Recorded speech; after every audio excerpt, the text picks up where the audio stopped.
ask my own words to describe her. I'm going to use a guy named Adam Levine's words. This is the next great female rock singer. I'd like to thank Moriah Formica. How are you today? I'm great. Thank you for having me. We are thrilled to have you. And if you will indulge me, I will tell the backstory about how we got you on the show, which is super cool. Yeah. Perfect. So for those of you who don't know Moriah, she has 3.2 million views of an amazing, amazing cover of Heart's Barracuda. So that was working its way around the internet. It came on my feed. I put it on our Guitar Tales page. And then Scott Guitarist Stengel says, I'm going to promote it too. So he did. And then he said, I'm going to try to get this woman on the show. And I said, good luck with that. And somehow he found your dad's email, who's your, I would imagine he's your agent or manager, right? Yeah. Or he's just your dad. So I know he made up this gross word. It's called dadager. That's like what he calls himself. And I'm just like, oh my gosh, I hate that word. Dadager. Well, you know, all right, so here's what's even worse. So Scott, our publicist, who's in a rock band and he plays guitar and all that, he's a pharmacist by day and he's a guitar player by night. He's guitarmacist. So your dad is, yeah. So your dad, he's either in good or bad company. I'm not sure which, but one of the two. Like that fusion, though. Yeah, so it's very cool. So we get an email string started and your dad was really gracious and he said, sure, that sounds really good. And our long-term goal is to get you into the studio over at Riverview Studios, where we actually have a really nice camera shoot. We'll get you. Yeah. It'll be great. Yeah. We would love that. And but in the meantime, obviously, we're doing our fireside chat. And then your dad writes this email asking me if I had ever worked at a specific law firm, and I said I sure did.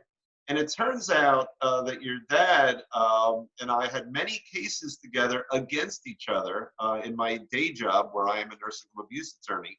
And I literally, and I'm not just saying this, I consider him the most talented adjuster I've ever dealt with in my 30-year career as an attorney. And he had some nice things to say about me as an attorney. So it was very cool. So it's this whole small world thing. Yeah, it's crazy. It's crazy. Sorry, that was a hard reference. But yeah. No, I love it. Yeah. So I don't even know where to start with you, but maybe what we could do, I know there's a backstory. We'll make some fun of your dad. Apparently he bought you a really cheap guitar when you were 6 years old with a built-in speaker, right? Yeah, so it was from Target, correct. That's great. And you basically locked yourself in your bedroom with a Bon Jovi album and an Aerosmith album at age 6, and you learned them on your own? Yeah, I did. You know, now my dad always raised me around, you know, 80s music and classic and stuff. And he always had like either, you know, like the music choice on demand things. Right. Oh yeah. Yep. Yeah, he would always have like the 80s hair metal, or he would have 80s pop-up videos on, or he would have, you know, Metal Mania or that metal show. Like it would just always be on. And I just remember being so fascinated with the guitar players. I was just like, you know, I would see Richie Sambora, I would see Joe Perry, and I was just like, wow, I want to be like those guys. That is so cool. And obviously I loved music since I was, you know, born, basically. That's amazing. I'm going to interrupt you for 1 second. Yeah. I'm going to grab the pooch who's interrupting our show. If you could hear him. Give me 1 sec. Just stay right there. It's all good. Okay, thank you. I'm coming back. This is the first for Guitar Tales. This guy was interfering with our show. Oh, yeah, this is Bo. That's Bo right there. Oh He's my been gosh. Screwing up our show. Yeah, he is a puppy. I've had him for 2 days. My gosh. There he is. There's Bo. My son Max said that he will make our show more popular. She's not wrong. He is so cute. There you go. There's Bo. Don't There's puppies Bo. make everything more popular? They do. So let me ask you this. So you're 6 years old. I mean, like, you know, my kids, not to make fun of them, you know, they're just misbehaving. You know, we're trying to get them to eat, trying to get them to sleep through the night. You're sitting in your room and this is without someone teaching you, right? Yeah. And you're learning these albums. That's like a Mozart kind of thing. Have you ever thought about that? That you had the innate ability to do that? I mean, I thought about it, I guess, but it's just weird because it's like whenever you're in your own body, like you just think, oh, This I'm is just what I me. do. I'm just, yeah, like so you think, and so it's like I went a long time without knowing that it was really abnormal. Like Right. I didn't really understand until, I started telling people that, and some people are just like, no, there's no way. And I'm just like, no, you don't understand. I'm not a liar. I'm not, you know what I mean? Right. Um, It's and crazy though. And yeah, is it for you? So like right now, as far as I can tell, we're both breathing, right? I'm breathing, you're probably breathing. Is it like that, something that you don't really think much about, but you do it? Because you yeah, picked up a no, it's guitar. exactly like that. It was just, I picked it up, because I just love Joe Perry. First of all, Joe Perry is Yeah, my number one guitar. he's wonderful. Yeah. He's my favorite guitar player, and he is my number one inspiration when it comes to guitar. Yeah, I Um, saw the Joe Perry project at Six Flags Great oh, Adventure really? in Jacksonville way Oh my back in gosh. the day. They were horrible, by the way. Horrible. And I love Joe Perry, but they were horrible. No, you know what though? Yeah, I actually have one of their albums, and yeah. I agree with you. I think it's. There was just no focus. I was listening to some of the songs, and I was just like they're not that they're terrible songs, but it was just like you can't go from most of the whole entire reason people buy that is because Aerosmith. They love Yeah. Aerosmith. They're like, oh well, I'm gonna listen to this guy, and you buy it, and you just go from listening to Aerosmith albums, and then you're just like, all right, cool. Yeah. It wasn't, it didn't take, I think he needs to be with Steve and Steve needs to be with him. Like, What was that? he needs to be with Steve and Steve needs to be with him, basically. Yeah, no, exactly. The Toxic Twins. Yeah. Yeah, no, I just kind of, it was something that I just did.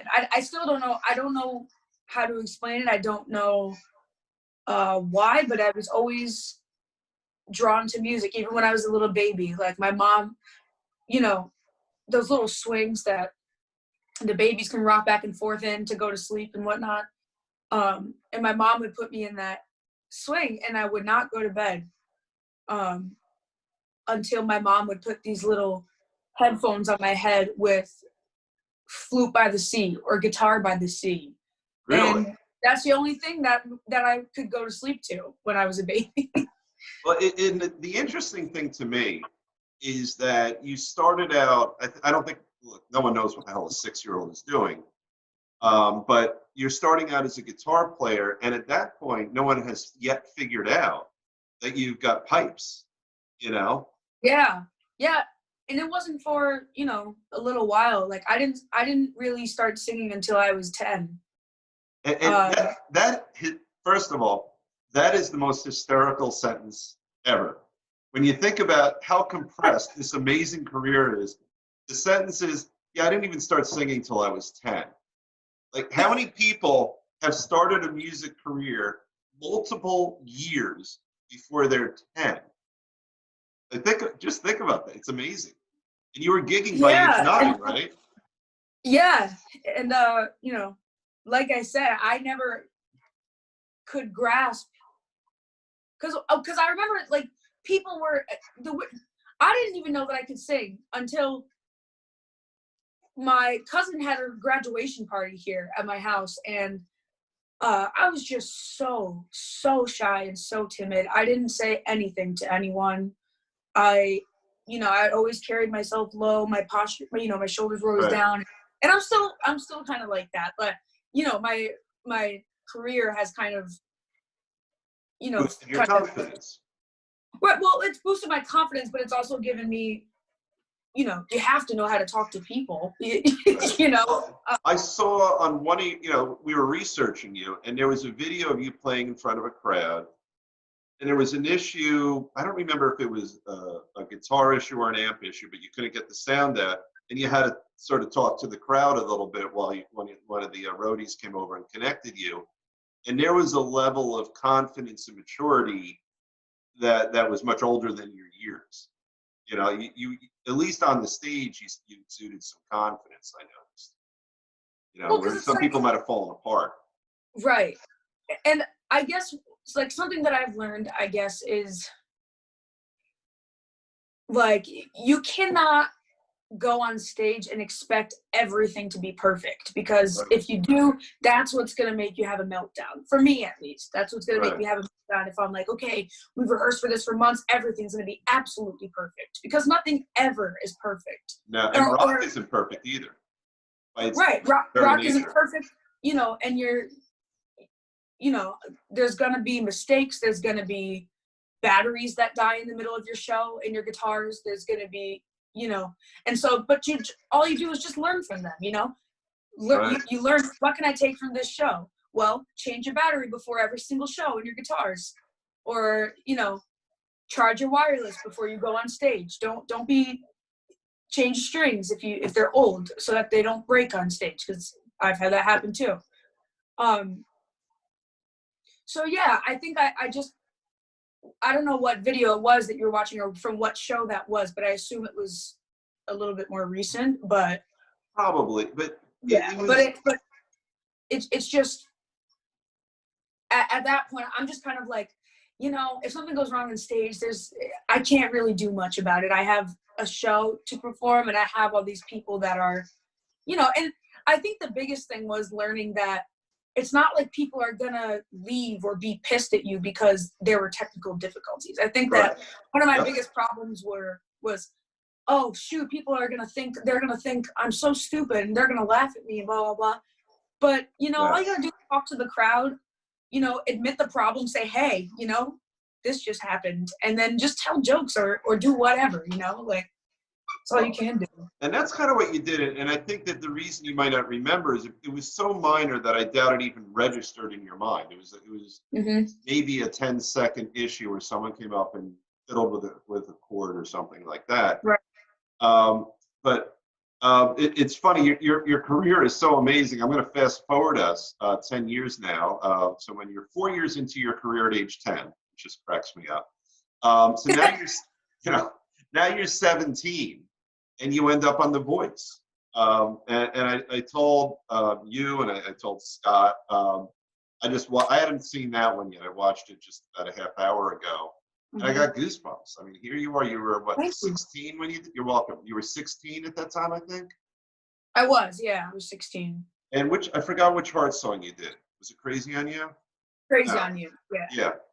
And you're just watching, and everyone turned their chair on, and then they all fought for you, right? Yeah. Who did you end up picking? I don't think the clip told us. I ended up picking Miley. And it was because, like, now everybody who watches that show, I mean, I'm going to be honest, before I went on the show, I never watched it just because You're a rock and roll person.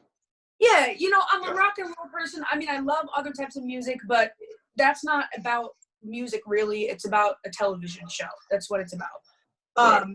You know, because that's what it is. And so, you know, but anybody who is familiar with the show or anything, so one could make the assumption that if anybody's going to be rock on there, it's Adam Levine. You know, he's the closest to rock that there is on that show.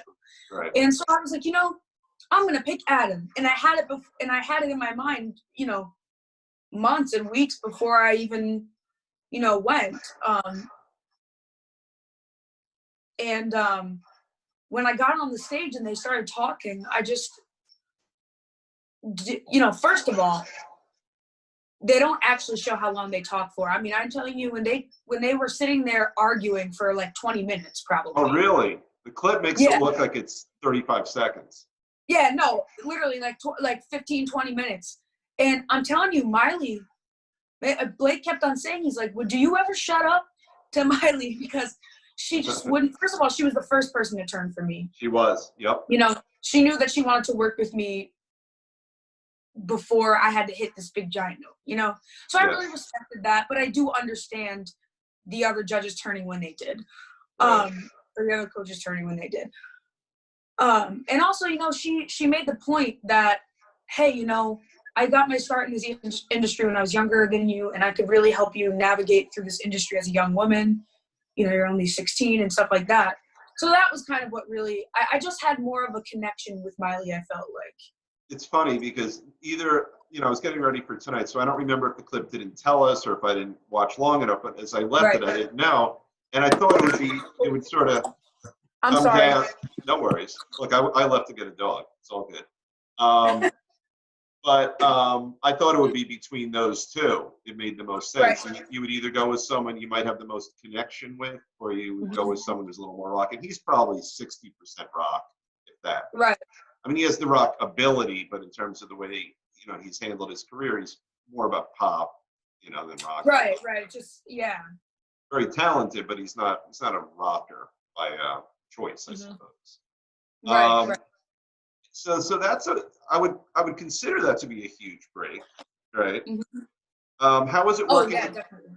And then so you would go behind the scenes and you would work with Miley. What was that like? It was good. You know, she's very cool. She's very, very sweet. She's very funny.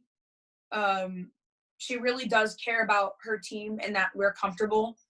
Like, I remember we have to go to wardrobe a couple times a week to pick out our everybody's assigned a stylist. And because in the beginning you got to put a Pinterest board together with your style and stuff, so they go out and shop for you specifically. Wow.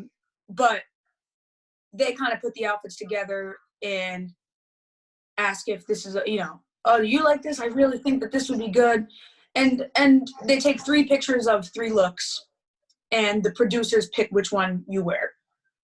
So you don't really get much of a huge say, but it's already taking you away from your rock and roll sensibilities. That little fact is already pulling Moriah away from her rock and rollness, right? Right. At least a little bit. But you know what? But here was what I really respected about Miley is I saw her. I think it was for the battles, and we were rehearsing, and I saw her that day, and she was like, "Hey, you know, because I noticed the glam team that day, they just let me pick out whatever I wanted." And I was like, "Oh, this is awesome. Like, this is new." So I got to wear some of my own clothes. And she was like, "Yeah, I told the glam team not to really touch you that much today because I just love, you know, how original you are and true to yourself that you are. So I wanted you to kind of be comfortable in your own skin." And so I really respected that. It kind of showed me like, hey, she does care about her team and how we feel. So it was cool to work with her. That's wonderful.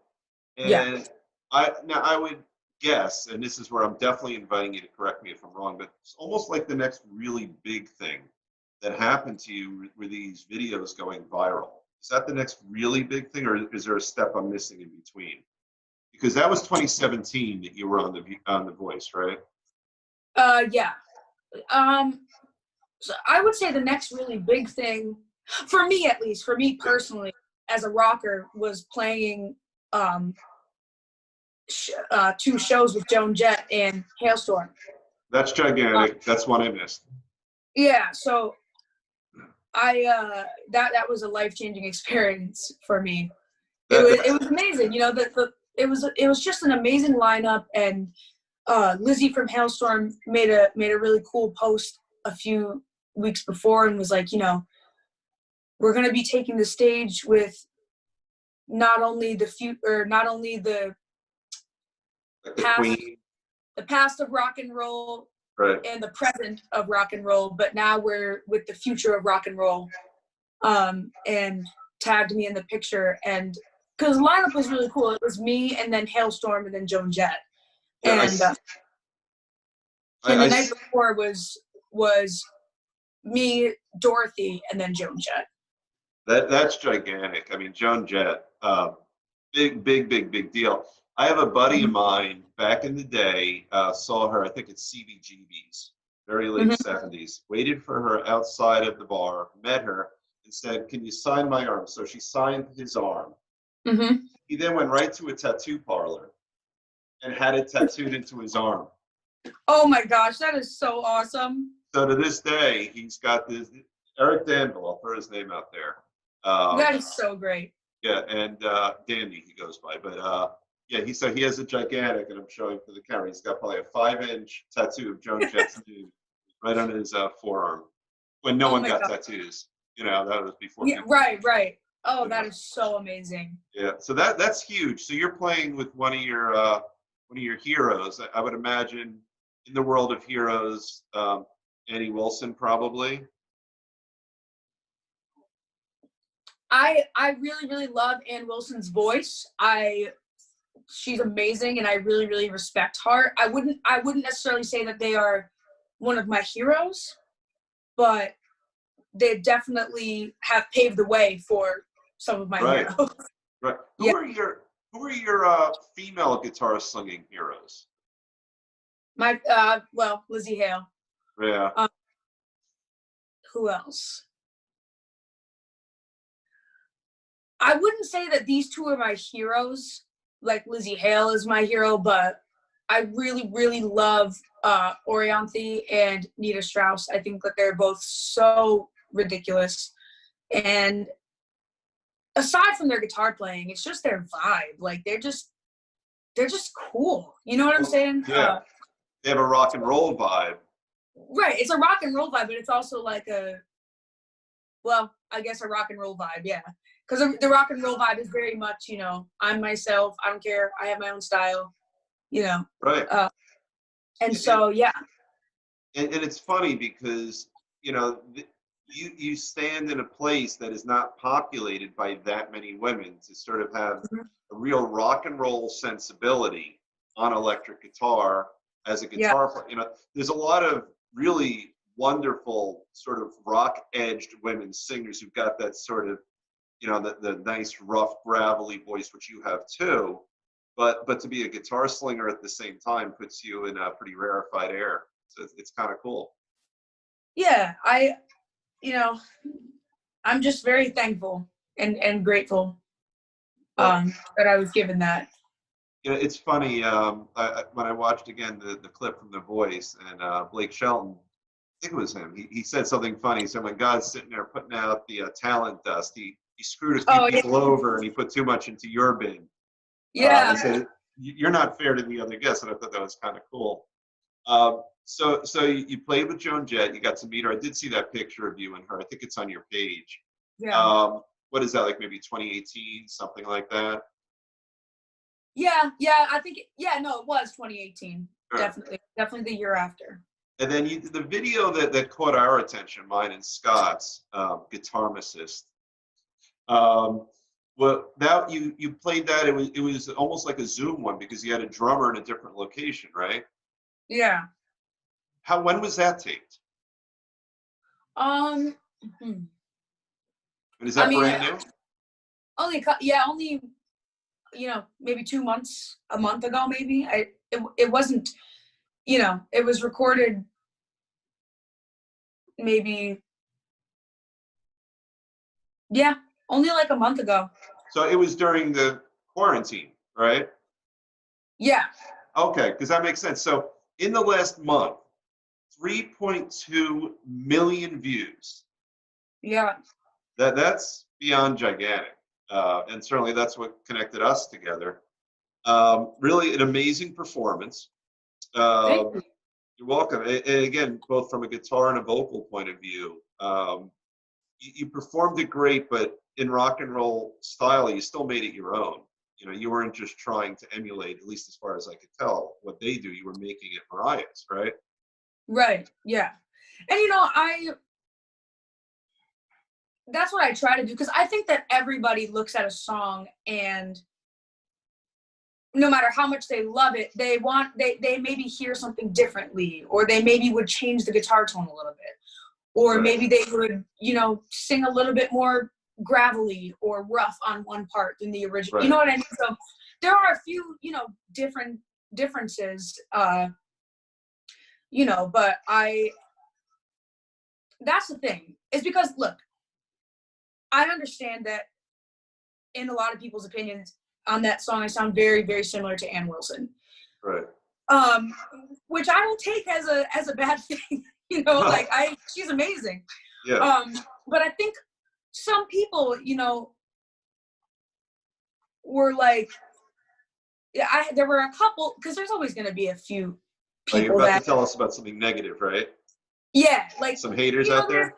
There are a couple people that, you know, think that you know, the thing is these girls are good, but you're not going to get anywhere by copying people, and you got to write your own songs.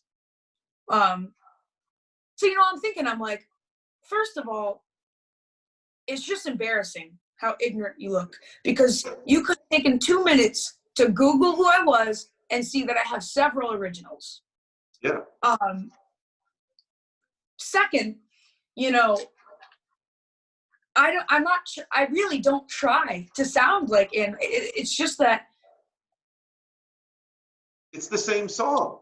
In other words, right. that song is. So I don't, yeah. you know, I guess my take on that is like, you know, people always talk about, hey, you know, try to make a cover your own. And I'm just like, well, here's the thing, it is my own, but I'm not doing this cover because I want to sound just like me. I'm doing it because I love the song and I want to do it justice. And why wouldn't you want to be as close as possible to a song? You want to do it justice, you know? Yeah, and I agree. And, you know, the funny thing is you gave us a great segue, because we have a reptile near you. I'd like you to grab the reptile you just put down. She's like, what do you mean reptile? The guitar with the alligator skin, the reptile skin. Oh, because I was going to say, because I do have several reptiles. So I was like, oh, you want me to bring out one of my snakes? And I was like, so I thought that's what you meant. Yeah. So as you're getting the guitar, you know, you and I chatted a little bit before we started taping. And I said, what do you want to play? You want to play an original, or you want to do the hard? And you said, no, I'd like to play one of my originals. And I thought, so before we get into that, I want to talk a little bit about your reptile there. You could show it for the camera. You're an ESP endorser. Yes. It's got very cool reptilian skin on it right there, which is really neat. That's a gorgeous guitar, cool looking pickups on it. I like the black covers, the charcoal covers on there. Very nice. Let's see the headstock on it. Very nice. That's a good looking guitar. And you have a limited coming your way relatively soon, right? They're making one special just for you. Yeah, that's the next thing I'm gonna get, because, you know, right now I have 2 LTDs, which is, you know, they're both by ESP, but I want one of the real, you know, the real ESP, just perfectly crafted, you know, and I want a guitar that's catered to me specifically. You know, I want to be able to order a guitar for me. So yeah, I'm gonna have a custom ESP. It's gonna be my next guitar that I'm gonna get. That's great. And, so let's hear a little bit. You have an original. Now, do you want to just show us the chords? Do you want to sing with it? We'll do anything you want. Understanding, before you answer, that we talked before, Zoom, the audio quality of Zoom stinks. Nothing against Zoom, but it's right. So not much it won't come through the way it will when you eventually do it in the studio. But we thought we'd let people get a little taste of what you can do. Right. Maybe I'll play. Would you mind if I played along with the track a little bit? Sure. Really low. I'll have the track very, very low so that people can actually hear what I'm doing. Sure. So this song is called Better Off Alone, and this is one of my latest singles. And I just thought it would be fun to play just because it's a little bit more adventurous than, like, guitar-wise than some of my songs. There's just a little bit more movement. So yeah, I just figured this would be a cool song to play. All right, whenever you're ready, I'm going to kill my mic to get all of our bandwidth in your direction. So I'll stop talking right now.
So I'm going to jump in right now.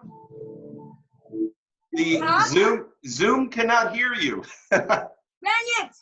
So I figured I'd jump in. It's not your fault. It's Zoom's fault. So we were able to see your great playing, but Zoom was kind of compressing it so much, so it didn't come through great. But I was able to see enough. There's such confidence in the way you're attacking your guitar, which I think is super cool.